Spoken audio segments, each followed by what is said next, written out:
ऐसा लगता था कि पीपल्स पार्टी का लिखा हुआ फैसला है। उसको हमने हाई कोर्ट में भी चैलेंज किया और अब हम उसको सुप्रीम कोर्ट में कल चैलेंज कर रहे हैं इंशाल्लाह, क्योंकि वो सिर्फ 6 यूसीज नहीं है। एक तो ये 6 यूसी हैं, उसके अलावा ट्रिब्यूनल में बहुत सारे केसेस हैं। लेकिन अगर इन सिर्फ 6 यूसीज को भी देख लिया जाए तो इसके नतीजे में 6 यूसी, 2 खवातीन, और फिर जब हमारे नंबर्स इन 8 की वजह से ज़्यादा होंगे तो प्रोपोर्शनेट 3 मजीद सीटें मिलेंगी। गोया हमारी सीटों की तादाद इन हालात में भी इन 6 यूसीओं की वजह से 130 से 141 होगी, और पीपल्स पार्टी जो कहती है कि हमारी 155 है उसकी 11 कम होंगी।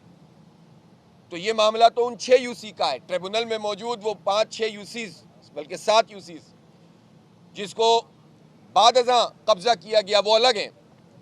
और हम तो ये चाहेंगे कि सुप्रीम कोर्ट एक मरतबा इस पूरे मसले को एड्रेस कर ले, तो फिर हम उन तमाम यूसीज का मुकदमा भी वहाँ लेकर जाएं, इसलिए कि बदकिस्मती से इस मामले की नज़ाकत को नहीं देखा जा रहा।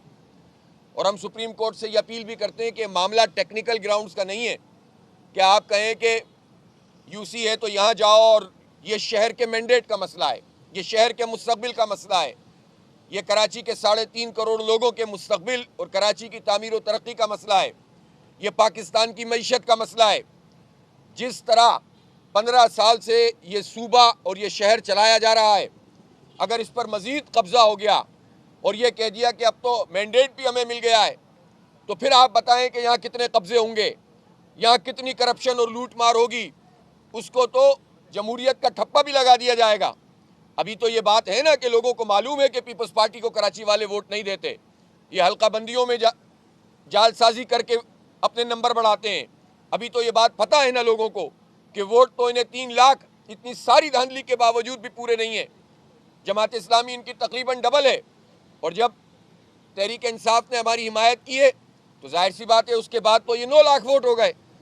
तो 9 लाख वर्सेस 3 लाख हैं, और जिनको वो अपनी इत्तेहादी जमातें कह रहे हैं, अगरचे कि उन्होंने भी अपने बंदे खड़े किए हुए हैं, तो आप उनके भी मिला लें तो ये 3.5 लाख भी नहीं बनते। तो 3.5 लाख वोट पर ये कहते हो कि हम और हमारे इत्तेहादी पूरी पीडीएम जिसके 3.5 लाख वोट हैं इंक्लूडिंग पीपल्स पार्टी, वो 9 लाख वोट के मुकाबले में कहती है कि हमें कराची ने वोट दिया है। सीटों में भी ये हार गए, वोटों में भी ये हार गए। अब हम 193 और ये अभी 155, और अगर जिस तरह ये क्लेम कर रहे हैं कि बाकी लोग भी इनको दे देंगे, वो भी सब मिला के 173, तो इसका मतलब ये है कि हर मैदान में जमहूरी एतबार से, मैंडेट के एतबार से पीपल्स पार्टी बुरी तरह शिकस्त खा चुकी है। लेकिन अब सिर्फ एक तरीका है इनके पास, वो मैंडेट पे कब्जे का तरीका है, जो 50 साल पुराना तरीका है। जो सन 70 में मैंडेट नहीं मारा, मुल्क तोड़ दिया। सन 77 में बंदे उठा लिए, अभी भी वही काम कर रहे हैं। 50-45 साल गुजरने के बाद भी तर्ज अमल नहीं बदल रहा। लाड़काना से उठा लिए थे और बहुत सारी जगहों से, इंटीरियर सिंध से, कि कोई नॉमिनेशन ही ना करा सके। और आपको मालूम है कि इस बल्दियाती इंतखाब में भी अंदरूनी सिंध में 30% लोग पीपल्स पार्टी के अनअपोज क्यों आए? इसलिए कि उनकी जुर्रत नहीं थी किसी के कि उनके मुकाबले में नॉमिनेशन फाइल कर सकता। ये वडेरा शाही निज़ाम इंटीरियर सिंध में पूरी ताकत के साथ मौजूद है। इसको ये जमहूरियत कहते हैं। अब ये चाहते हैं कि इसको शहरों में भी मुसल्लत कर दें, तो कैसे हम इसको कबूल कर सकते हैं? हमारे वोट भी ज़्यादा हैं, हमारी सीटें भी ज़्यादा हैं। अब जो कुछ हो रहा है वो कालक मली जा रही है और हम इसको एक्सपोज कर रहे हैं।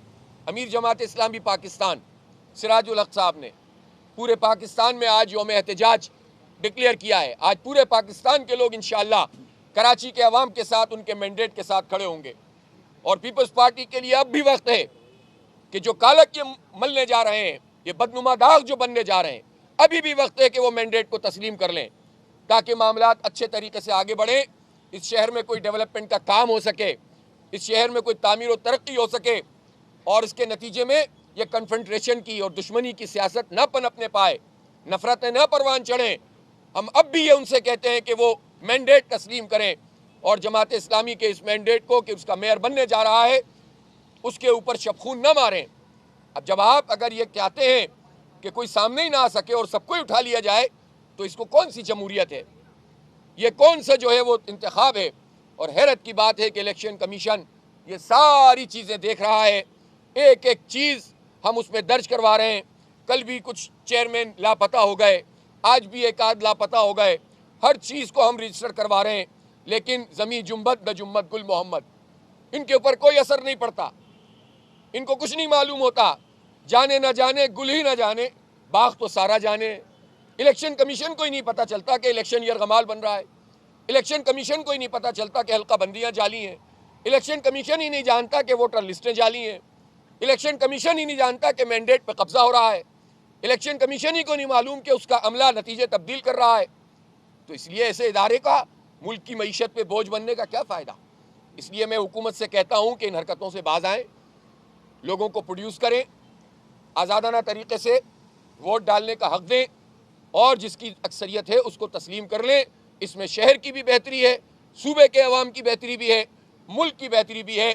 वरना जाहिर सी बात है कि हम पूरे पाकिस्तान में इसको एक्सपोज भी करेंगे और हम ज़ाहिर लोगों से राब्ते में हैं।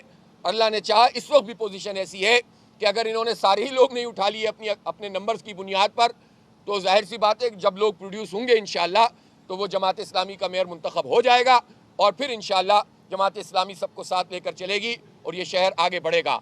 बहरहाल आज मैं कराची के अवाम से अपील करता हूँ कि आज का ये जो एहतजाज है बहुत अहम है, पुरअमन है, और इस पुरअमन एहतजाज का आप हिस्सा बन के ये बात बताएं कि हम जमहूरियत पे शबखून नहीं मारने देंगे और कराची के मैंडेट पर कब्जा नहीं करने देंगे।